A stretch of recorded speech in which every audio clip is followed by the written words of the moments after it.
Hello ಸ್ನೇಹಿತರೆ, ನಮಸ್ಕಾರ. ಏನು ಒಳ ಮೀಸಲಾತಿ ಅಂತ ಹೇಳ್ಬಿಟ್ಟು ನೇಮಕಾತಿಗಳೆಲ್ಲ ಸ್ಟಾಪ್ ಆಗಿತ್ತು. ಆ ಒಂದು ಒಳ ಮೀಸಲಾತಿ ಎಸ್ ಸಿ ಒಳ ಮೀಸಲಾತಿಯ ಮಧ್ಯಂತರ ವರದಿಯನ್ನು ಈ ಒಂದು 27/3/2025 H N Nagamohan Das sir ಅವರು ಸರ್ಕಾರಕ್ಕೆ ಮಧ್ಯಂತರ ವರದಿ ಸಲ್ಲಿಸಿರುವಂಥದ್ದು. ಸೊ ಈ ಮಧ್ಯಂತರ ವರದಿ ಸಲ್ಲಿಸಿದ ನಂತರ ಸರ್ಕಾರ ಏನು ಮಾಡುತ್ತೆ, ಸರ್ಕಾರ ಇದನ್ನು ಯಥಾವತ್ತಾಗಿ ಜಾರಿಗೆ ತರುತ್ತೋ ಅಥವಾ ಅದರಲ್ಲಿ ಮತ್ತೆ ಏನಾದರೂ ಹಲವಾರು ತಿದ್ದುಪಡಿಗಳನ್ನು ಮಾಡಿ ಜಾರಿಗೆ ತರುತ್ತೋ ಅಥವಾ ಇಮಿಡಿಯೇಟಾಗಿ ಜಾರಿಗೆ ತೊಗೊಂಬಂದು ನೇಮಕಾತಿಗಳನ್ನು ಪ್ರಾರಂಭ ಮಾಡುತ್ತೋ ಅಂತ ಕಾದು ನೋಡಬೇಕಾಗಿದೆ. ಸೊ ಇವತ್ತು ನಡೆದಿರುವಂಥದ್ದು, ನಾಗಮೋಹನ್ ದಾಸ್ ಸರ್ ಅವರು ವರದಿಯನ್ನು ಸಲ್ಲಿಸಿದ್ದಾರೆ. ಆದರೆ ಸರ್ಕಾರ ಏನು ಡಿಸಿಷನ್ ತೊಗೊಂಡಿದೆ ಅಂತ ನೋಡೋಣ. ಏನಂತ ಹೇಳಿದ್ರೆ, ಈಗ ಒಳ ಮೀಸಲಾತಿ ಮಧ್ಯಂತರ ವರದಿಯನ್ನು ಸಲ್ಲಿಸಿರುವಂಥದ್ದು. ಆದರೆ ಅದೇ H N Nagamohan Das sir ಅವರ ಒಂದು ಟೀಮ್ ಏನು ಮಾಡಿದೆ, ಇನ್ನೂ 2+1 3 ಮಂತ್ಸ್ ಇನ್ನೂ ಕಂಪ್ಲೀಟಾಗಿ ಜಾರಿಗೆ ತರಬೇಕಂದ್ರೆ, ಅಂತಿಮ ವರದಿ ತಯಾರಾಗಬೇಕು ಅಂತ ಹೇಳಿದ್ರೆ ಮಿನಿಮಮ್ 3 ಮಂತ್ಸ್ ಟೈಮನ್ನು ಕೇಳಿರುವಂಥದ್ದು. ಆದರೆ ಈ ಸರ್ಕಾರದ ಮಟ್ಟದಲ್ಲಿ ಚರ್ಚೆ ಏನಂತ ಆಗುತ್ತೆ ಅಂತ ನಾವೆಲ್ಲರೂ ಕಾದು ನೋಡಬೇಕಾಗಿದೆ. ಯಾಕಂತ ಹೇಳಿದ್ರೆ, ಮಧ್ಯಂತರ ವರದಿಯನ್ನು ಆಧರಿಸಿ ಕೂಡ ನೇಮಕಾತಿಯನ್ನು ಪ್ರಾರಂಭ ಮಾಡುತ್ತೋ ಏನು ಅಂತ ಕಾದು ನೋಡಬೇಕಾಗಿದೆ.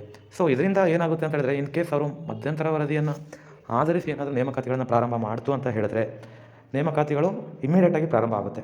ಸೊ ಆದ್ದರಿಂದ ಏನಾಗುತ್ತೆ, ಎಲ್ಲ ಒಂದು ಕ್ಷೇತ್ರಗಳಲ್ಲೂ, ಫೀಲ್ಡಲ್ಲೂ, ಪೊಲೀಸ್ ಡಿಪಾರ್ಟ್ಮೆಂಟ್ ಆಗಿರ್ಬೋದು, ಶಿಕ್ಷಣ ಕ್ಷೇತ್ರದಲ್ಲಾಗಿರ್ಬೋದು, ಏನು SDA FDA ಹಲವಾರು ನೇಮಕಾತಿಗಳು ಪೆಂಡಿಂಗ್ ಉಳ್ಕೊಂಡಿದ್ದಾವೆ. ಈಗ ಆ ನೇಮಕಾತಿಗಳನ್ನು ಮಾಡ್ಕೊಳ್ಳೋದಕ್ಕೆ ಈ ಒಂದು ಮಧ್ಯಂತರ ವರದಿ ಅನುಕೂಲಕರವಾಗಿದೆನೋ ಅಂತ ನಾವೆಲ್ಲರೂ ಕಾದು ನೋಡಬೇಕಾಗಿದೆ.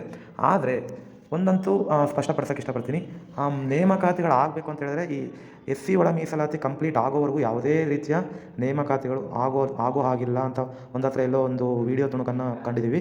ಸೊ ಆ ಬಗ್ಗೆ ನಾನು ಇನ್ಫಾರ್ಮೇಷನ್ ಕೊಡಲಿಕ್ಕೆ ಇವತ್ತು ಇಷ್ಟಪಡ್ತೀನಿ. ಸೊ ನಾನು ಬೇರೆಯವ್ರು ಹೇಳೋ ಥರ ನಾನು ಇನ್ನೇನು ಒಂದು ತಿಂಗಳಲ್ಲಾಗುತ್ತೆ, ಇನ್ನು 15 ಡೇಸಲ್ಲಾಗುತ್ತೆ, ಇನ್ನೊಂದು 2 ಮಂತ್ಸಲ್ಲಾಗುತ್ತೆ ಅಂತ ನಾನು ಹೇಳೋಕ್ಕೆ ಇಷ್ಟಪಡೋದಿಲ್ಲ. ಆ್ಯಸ್ ಯೂಶುವಲ್ ಏನು ಮಾಹಿತಿ ಇದೆಯೋ ಆ ಮಾಹಿತಿಯನ್ನು ಅಕ್ಯುರೇಟಾಗಿ ಕೊಡೋಕ್ಕೆ ಇಷ್ಟಪಡ್ತೀನಿ. ಯಾವುದೇ ರೀತಿಯ ತಪ್ಪು ದಾರಿಗೆ ನೀವು ಕೂಡ ಹೋಗಬೇಡಿ. ಹಲವಾರು ಚಾನಲ್ ಹಲವಾರು ನಿಮಗೆ ಅಕ್ಕಪಕ್ಕದವರಾಗಿರ್ಬೋದು, ಹಲವಾರು ಜನ ಏನು ಹೇಳ್ತಾರೆ, ನೇಮಕಾತಿ ಆಗಿಬಿಡುತ್ತೆ, ಇನ್ನೊಂದು ತಿಂಗಳಲ್ಲಾಗುತ್ತೆ, ಇನ್ನೂ 15 ದಿನದಲ್ಲಾಗುತ್ತೆ, ಇನ್ನೊಂದು 2 ತಿಂಗಳಲ್ಲಾಗುತ್ತೆ ಅಂತ ಹೇಳ್ತಾರೆ. ನಿಮ್ಮನ್ನು ತಪ್ಪು ದಾರಿಗೆ ಎಳಿತಿದ್ದಾರೆ. ಸೊ ನೀವೇನು ಮಾಡ್ತಿದ್ದೀರಾ, ನೇಮಕಾತಿ ಆಗುತ್ತೆ ಅಂತ ಅದ್ರ ಕಡೆನೇ ಗಮನ ಹರಿಸ್ತಿರ್ತೀರಾ. ನೇಮಕಾತಿ ಆಗೇ ಆಗುತ್ತೆ. ಆದರೆ ನೀವು ಅದರ ಕಡೆ ಗಮನ ಹರಿಸೋದನ್ನು ಬಿಡಿ. ಓದಲಿಕ್ಕೆ ತುಂಬ ಇದೆ ನೇಮಕಾತಿ. ಈಗ ಎಮರ್ಜೆನ್ಸಿ ನೇಮಕಾತಿ ಮಾಡಿದರೂ ಕೂಡ ಓದಲಿಕ್ಕೆ ತುಂಬ ಇದೆ. ಸೊ ನಾವೆಲ್ಲ ಓದಿ ಕಂಪ್ಲೀಟ್ ಮಾಡಿದ್ದೀವೋ ಅನ್ನೋದು ನಮಗೆ ಮುಖ್ಯ ಆಗಿರಬೇಕು. ಹಾಗಾಗಿ ನಾನು ಹೇಳೋದಷ್ಟೇ, ಆದಷ್ಟು ಒತ್ತು ಕೊಟ್ಟು ಓದೋದನ್ನು ಕಲ್ತ್ಕೊಳ್ಳಿ. ಸುಮ್ಮನೆ ಒಳ ಮೀಸಲಾತಿ ಆಯಿತು ಅನ್ನೋದ್ರ ಕಡೆ ಗಮನ ಹರಿಸೋಷ್ಟು ಟೈಮನ್ನು ನೀವು ಓದಲಿಕ್ಕೆ ಕೊಟ್ಟರೆ ಅದರಿಂದ ನಿಮಗೆ ತುಂಬ ಅನುಕೂಲ ಆಗುತ್ತೆ. ಅವ್ರು ಯಾವಾಗ ಕಾಲ್ ಮಾಡಿದ್ರು ಕೂಡ ಥರೋಲಿ ನಾಲೆಡ್ಜ್ ಇತ್ತು ಅಂದರೆ ಡೆಫಿನೆಟ್ಲಿ ನೀವು ಸಕ್ಸಸ್ ಆಗೇ ಆಗ್ತೀರಾ. ಸೊ ಆ ಬಗ್ಗೆ ಇವತ್ತು ನಡೆದಿರುವಂತಹ ಒಂದು ಸಣ್ಣ ತುಣುಕಿನ ವಿಡಿಯೋ ಇದೆ. ಆ ವಿಡಿಯೋನ ನೋಡಿ ಆನಂತರ ನೀವು ಒಂದು ಡಿಸಿಷನ್ ಮಾಡ್ಕೊಳ್ಳಿ. ನಾನು ಹೇಳೋದಷ್ಟೇ, ನಿಮಗೆ ಟೈಮ್ ತುಂಬ ಕಡಿಮೆ ಇದೆ. ಇನ್ನು 3 ಮಂತ್ಸ್ ಆದಮೇಲೆ ಅವ್ರು ಕಾಲ್ ಮಾಡಿದ್ರು ಕೂಡ ನಿಮಗೆ ಟೈಮ್ ತುಂಬ ಕಡಿಮೆ ಇದೆ. ಓದೋಕ್ಕೆ ತುಂಬ ಇದೆ, ಓದಲಿಕ್ಕೆ ಕೊನೆಯೇ ಇಲ್ಲ. ಹಾಗಾಗಿ ಈಗಿನ ಪರೀಕ್ಷೆಗಳು ಮೊದಲೇ ಏನಾಗ್ತಿದೆ ಅಂದರೆ ತುಂಬ ಕಾಂಪಿಟೇಷನ್ ಇರೋದ್ರಿಂದ ಕ್ವಶ್ಚನ್ ಪೇಪರ್ ಲೆವೆಲ್ ಕೂಡ ತುಂಬ ಟಫ್ ಆಗ್ತಿದೆ. ಹಾಗಾಗಿ ನಿಮ್ಮ ಗಮನ ಓದೋರ ಕಡೆ ಇರಲಿ. ಹಲವಾರು ಜನ ಹೇಳ್ತಾರೆ, ಇನ್ನು 2 ಮಂತ್ಸಲ್ಲಾಗುತ್ತೆ, ಇನ್ನು 3 ಮಂತ್ಸಲ್ಲಾಗುತ್ತೆ, 1 ಮಂತ್ಸಲ್ಲಿ. ಅದು 1 ಮಂತ್ ಅಲ್ಲ, 15 ಡೇಸಲ್ಲಿ ಆಗಲಿ. ನಾವು ಓದಿ ಎಷ್ಟು ತೊರಲಿ ಇದೀವಿ ಅನ್ನೋದು ನಮಗೆ ಇಂಪಾರ್ಟೆಂಟ್ ಆಗುತ್ತೆ. ಹಾಗಾಗಿ ಎಲ್ಲರಿಗೂ ಒಳ್ಳೆಯದಾಗಲಿ, ಚೆನ್ನಾಗಿ ಓದ್ಕೊಳ್ಳಿ.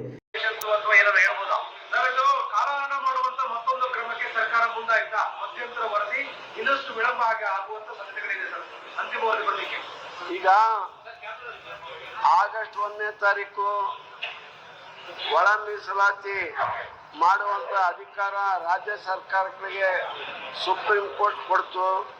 ಅಂದಿನಿಂದ ಇಂದಿನವರೆಗೂ ಕೂಡ ನಾವು ಹೋರಾಟವನ್ನ ಮಾಡ್ತಾ ಬಂದಿದ್ದೀವಿ. ಬೇರೆ ರಾಜ್ಯಗಳು ಈಗಾಗಲೇ ಅವರಲ್ಲಿರ್ತಕ್ಕಂಥ ದತ್ತಾಂಶಗಳ ಆಧಾರದ ಮೇಲೆ ವರ್ಗೀಕರಣವನ್ನ ಮಾಡಿದ್ದಾರೆ. ಆಂಧ್ರ ಇರ್ಬೋದು, ತೆಲಂಗಾಣ, ಹರಿಯಾಣ ಮತ್ತು ಪಂಜಾಬ್ಗಳಲ್ಲಿ. ಈಗ ಇನ್ನೂ ಆಂಧ್ರದಲ್ಲಿ ಮತ್ತು ತೆಲಂಗಾಣದಲ್ಲಿ ಆಜ್ಞೆ ಆಗಿಲ್ಲ, ಇನ್ನೂ ರಾಜ್ಯಪಾಲರ ಅಂಗಳದಲ್ಲಿದೆ. ಇಲ್ಲಿ ನಮ್ಮಲ್ಲಿ ಏನಾಗಿದೆ ಅಂದ್ರೆ, ನಿಮಗೆ ಬಹಳ ಸ್ಪಷ್ಟವಾಗಿ ನಿಮಗೆ ಹೇಳ್ತೀನಿ, ಆದಿ ಕರ್ನಾಟಕ ಅಂತಂದೇಳಿ ಒಂದು ಜಾತಿ ಇದೆ. ಆ ಜಾತಿಯ ಹೆಸರಿನಲ್ಲಿ 2 ಜಾತಿಗಳು ಎಡಬಲ ಅಂತ ನೀವೇನ್ ಕರಿತೀರಲ್ಲ, ಒಲೆಯರು, ಮಾದಿಗರು, ಛಲವಾದಿಗಳು, ಮಾದಿಗರು, ಆ ಜಾತಿಯ ಪ್ರಮಾಣ ಪತ್ರವನ್ನು ಪಡೆದಿರತಕ್ಕಂತಹ ದತ್ತಾಂಶ ಎಲ್ಲ ರಿಪೋರ್ಟ್ ನಲ್ಲಿ ಇರೋದ್ರಿಂದ ಇವರೆಷ್ಟು ಜನ ಇದ್ದಾರೆ, ಅವರೆಷ್ಟು ಜನ ಇದ್ದಾರೆ ಎಂಬತಕ್ಕಂಥ ಗೊಂದಲ ನಿರ್ಮಾಣ ಆಗಿದೆ. ಅದರಿಂದ ನಾವು ಹೇಳಿದ್ವಿ ಆಯೋಗಕ್ಕೆ, ನೋಡಿ ಇರ್ತಕ್ಕಂಥ ದತ್ತಾಂಶ ಏನಿದೆ ಅದನ್ನು ಕೊಟ್ಬಿಟ್ಟು ನೀವು ದಯಮಾಡಿ ಮೊದಲು ತಾತ್ಕಾಲಿಕವಾಗಿ ಕೊಟ್ಬಿಡಿ.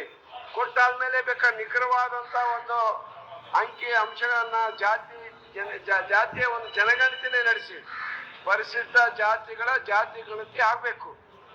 ಅದು ಯಾವಾಗ ಕೊಟ್ಟಾದ್ಮೇಲೆ ಮಾಡ್ರಿ ಅಂತ ಹೇಳಿದೀವಿ. ಆದ್ರೆ ನ್ಯಾಯಮೂರ್ತಿಗಳು ಏನು ವರದಿ ಕೊಟ್ಟಿದ್ದಾರೆ ಗೊತ್ತಿಲ್ಲ. ಆ ವರದಿ ಬಂದಾದ್ಮೇಲೆ ನಾವು ಪ್ರತಿಕ್ರಿಯೆ ನೀಡ್ತೀವಿ. ಅದರಿಂದ ಸರ್ಕಾರನೂ ಕೂಡ ನಮ್ಮ ಪರ ಇದೆ. ನಮ್ಮ ಮುಖ್ಯಮಂತ್ರಿಗಳಾದಂಥ ಸಿದ್ದರಾಮಯ್ಯನವರು ನಾನು ಬೇಗ ಮಾಡಬೇಕು ಅನ್ನೋ ಆಸೆ ನನಗಿದೆ. ಅವ್ರು ರಿಪೋರ್ಟ್ ಕೊಡ್ಲಿ ಅಂತ ಹೇಳಿದ್ರು, ಅವ್ರು ರಿಪೋರ್ಟ್ ಇವತ್ತು ಕೊಟ್ಟಿದ್ದಾರೆ. ಏನ್ ರಿಪೋರ್ಟ್ ಕೊಟ್ಟಿದ್ದಾರೆ ಗೊತ್ತಿಲ್ಲ. ಇಲ್ಲ, ಕಣ್ಣೊರ್ಸೋ ಪ್ರಯತ್ನನೇ ಇಲ್ಲ. ಇನ್ನೊಂದು ಕೇಳ್ಕೊಳ್ರಿ, ಈ ಒಂದು ಒಳ ಮೀಸಲಾತಿ ಅನುಷ್ಠಾನ ಆಗುವವರಿಗೂ ಬ್ಯಾಕ್ಲಾಗ್ ಹುದ್ದೆಯನ್ನು ತುಂಬಂಗಿಲ್ಲ, ಬಡ್ತಿಯಲ್ಲಿ ಮೀಸಲಾತಿ ಕೊಡಂಗಿಲ್ಲ, 35,000 ಹುದ್ದೆಗಳನ್ನು ಕೂಡ ತುಂಬುವಾಗಿಲ್ಲ. ಈ ಒಂದು ಅವಧಿಯಲ್ಲಿ ಏನಾದ್ರೂ ಏಜ್ ಆಗ್ತೈತೆ ಅನ್ನೋದಾಗ್ಲಿ ಅಂದ್ರೆ ಈ ಹುಡುಗರು, ಯಾಕಂದ್ರೆ 8 ತಿಂಗಳಿಂದ ಏಜ್ ಆಗ್ತೈತೆ ಅಂದ್ರೆ 1 ವರ್ಷ ಎಕ್ಸ್ಟೆಂಡ್ ಮಾಡಿ. ನಮ್ಮ ಹುಡುಗರು ಇರ್ಬೋದು, ಬೇರೆ ಹುಡುಗರು ಕೂಡ ಇರ್ಬೋದು, ನಿರುದ್ಯೋಗಿಗಳು, ಯಾರಿಗೂ ಕೂಡ ತೊಂದರೆ ಆಗಬಾರದು. ಅದರಿಂದ 1 ವರ್ಷ ವಯೋಮಿತಿಯನ್ನ ವಿಸ್ತರಣೆ ಮಾಡಿ. ಅಕಸ್ಮಾತ್ ಈ ಅವಧಿಯಲ್ಲಿ ಹಾಕ್ಲಿಕ್ಕೆ ಆಗದೆ ಇರ್ತಕ್ಕಂಥವ್ರು ಉದ್ಯೋಗದಿಂದ ವಂಚಿತರಾಗಬಾರದು. ಈ ಕಾರಣದಿಂದ ನಾವು ಮಾಡಿದ್ದೇವೆ. ಇಷ್ಟು ಹೇಳ್ತಾ, ಈ ಒಂದು ಮಾಹಿತಿ ನಿಮ್ಗೆ ಇಷ್ಟ ಆಗಿದ್ರೆ ಈ ಚಾನಲ್ಗೆ ಸಬ್ಸ್ಕ್ರೈಬ್ ಮಾಡಿ ಮತ್ತು ಬೆಲ್ ಬಟನ್ ಪ್ರೆಸ್ ಮಾಡಿ. Thank you so much.